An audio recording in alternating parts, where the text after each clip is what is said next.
Today on Delta Safari, we are at Splinter Hill Bog Preserve, a nature preserve near Perdido, Alabama. Luke and I hiked this peaceful forest to experience what is considered one of the most beautiful pitcher plant bogs in the entire world. I'm your host, Stu Donald. Let's head to the Delta. Hey Delta, what's a bog? A bog or bogland is a wetland that accumulates peat as a deposit of dead plant materials, often mosses. It is one of the four main types of wetlands. Other names for bogs include mire, mosses, quagmire, and muskeg. Alkaline mires are called fens.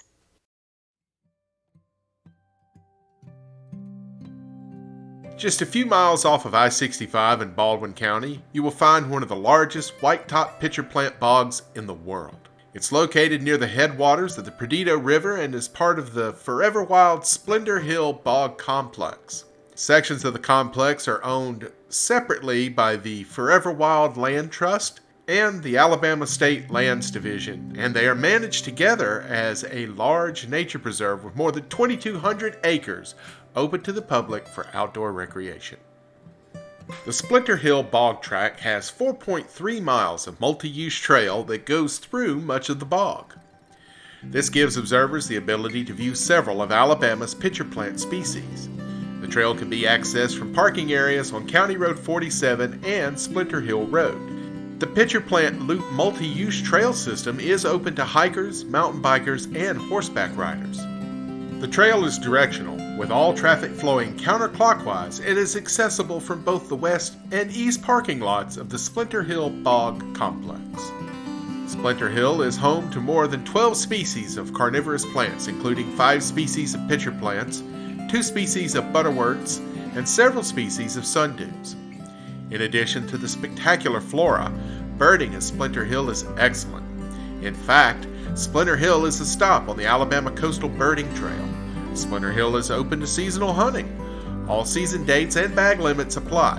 While a hunting license is required, hunters do not need a wildlife management area permit to hunt at Splinter Hill. However, some firearm restrictions are in place on the property. Because of the large size of this tract, be prepared to spend at least half a day or even more and bring plenty of water, sunscreen, snacks, and insect repellent. A word of caution. Eastern cottonmouths can be present in the small stream drains. Keep an eye open for them. The occasional Florida black bear isn't unheard of either, so stay alert and have fun exploring this special place.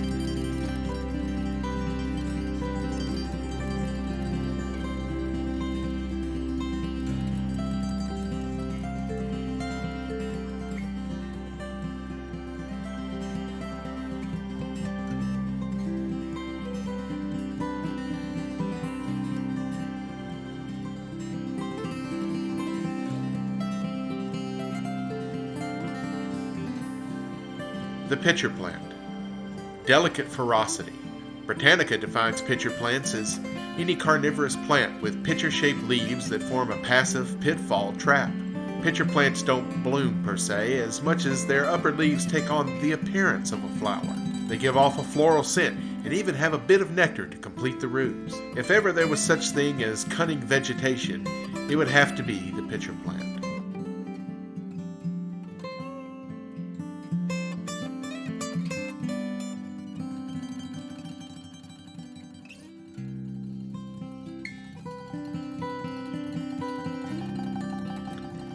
The George W. Folkerts Bog Trail. Pitcher plant bogs and the other natural habitats of the earth are not merely interesting esoterica. They are the fabric and sinew of the world. Preserving them is no luxury, but is an absolute necessity if we are to have a future. George W. Folkerts. Largely as a result of George's influence, the Splinter Hill Bogs have been rescued. Dr. Folkerts was a biology professor at Auburn University for 38 years. He studied passionately almost every aspect of nature, from slime molds to salamanders to pitcher plants. His knowledge of natural history was legendary. He was a leader in conservation efforts, an expert in disappearing habitat types and declining species, and a sought-after and loved teacher. He began exploring pitcher plant bogs in the early 1970s and was fascinated by their intricate details. He and his students studied pitcher plant flowers and the bees that pollinate them, pitcher plant prey, insects that live in pitchers without becoming prey, insects captured by sundews, the biology of a wingless bog grasshopper, the diversity of herbaceous plants, and much more. He once determined that the most abundant and species-rich group of plants present here is a group of sedges called beak rushes, and jokingly suggested that we call them beak rush bogs. He influenced the lives of countless biology students, many of whom now work as conservationists. His spirit of conservation will survive as his legacy to us and to the natural world. Want a bonus hike? Well, you're in luck. There's a bonus Splinter Hill. While you're in the area, take time to visit the second Splinter Hill Bog, which is located just a short half-mile south on County Road 47. Owned and operated by Alabama's Forever Wild program, this land is also home to thousands of white-top pitcher plants. Cyclists and hikers can explore the area on the 4-mile Pitcher Plant Loop Trail, which follows old logging roads to take you to the plants and a wetland area. There are 4 major types of wetland: marshes, swamps, bogs, and fens. Bogs are freshwater wetlands characterized by spongy peat deposits, a growth of evergreen trees and shrubs, and a floor covered by a thick carpet of sphagnum moss. The key term in all of this is wetland. Chances are the trails will be wet and muddy, so wear appropriate footwear.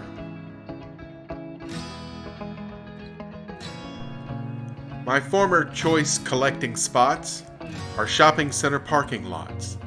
The meadow, once abuzz with bee, is still now, thanks to DDT. Shades of Rachel Carson, whatever will become of me. The glen where trilliums lolled in shade, and toadlets hopped and chipmunks played, in a watery grave has lain for years, drowned by the Corps of Engineers. My wild world is sinking fast, whatever will become of me. The marsh, a haunt of coots and rails, where Typha waved and wagged its tails, succumbed to an ignominious fate. It's a clover leaf on the Interstate. Nature heaves a dying breath, whatever will become of me. Clear birched edge stream with fauna rank, with iris blue upon the bank. Your poison pools I now may scan. My sane hall yields one Falstaff can. Everything I love is gone. Whatever will become of me? The fields are being, with great precision, transformed into a subdivision. The eagle falls, the lily dies, and on the road a possum lies. No doubt what will become of me. Molecular biology. Lament of a Field Biologist by George W. Folkerts.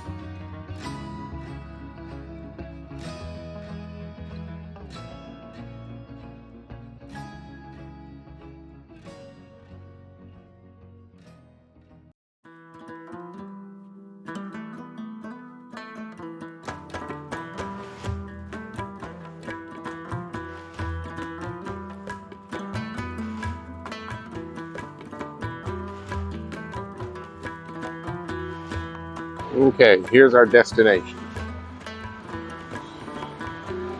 The Mediterranean Sandwich Company.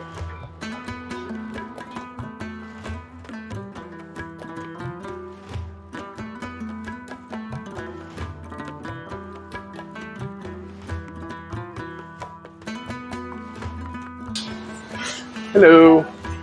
I'm going to do a Greek salad and a drink, please.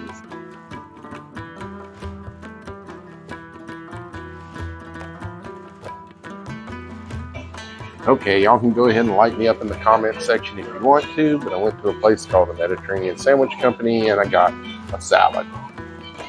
I love the Greek salad at Mediterranean Sandwich Company, and I had them add the shawarma chicken onto the top. The owner, Vlad, and I go way back. We chefed together years ago at a place. We've been friends ever since, and I've watched him grow this from one little sandwich shop that you see here, 4 and catering and stuff like this buffalo harissa sauce that he makes and his shawarma seasoning. I'm very proud of my friend. He's done a great job, and this is one of the best sandwich shops you will ever eat at in your life.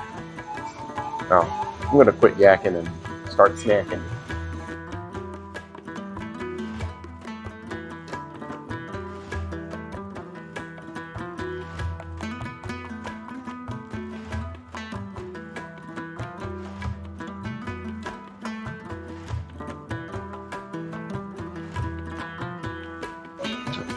Perfectly toasted pita bread with a little sumac on top. Everything you need. This place, most of it being Mediterranean food, is very healthy. But Blonde does some redneck spins on it that are not quite as. He does a gyro, naturally. But he also has the redneck gyro. And the redneck gyro is awesome because it's everything you expect on a gyro. But the tzatziki has Cajun seasoning added to it. And in addition to the lamb and beef mixtures they put in there, they also add this locally made smoked sausage. Man, it is good. And one of my favorite sandwiches here is the Red Rooster, which is a shawarma chicken, this buffalo harissa sauce, some more of that smoked sausage, cheese. That sandwich is killer. But, today, being it's the first week of March, of course it's 85 degrees outside, so I'm going to have a nice cool salad. In addition to being a great chef with 4 amazing restaurants, Rod is also one of the best kayak red fishermen in the entire Gulf Coast. He has won many a contest. I always call Vlad the Romanian redneck.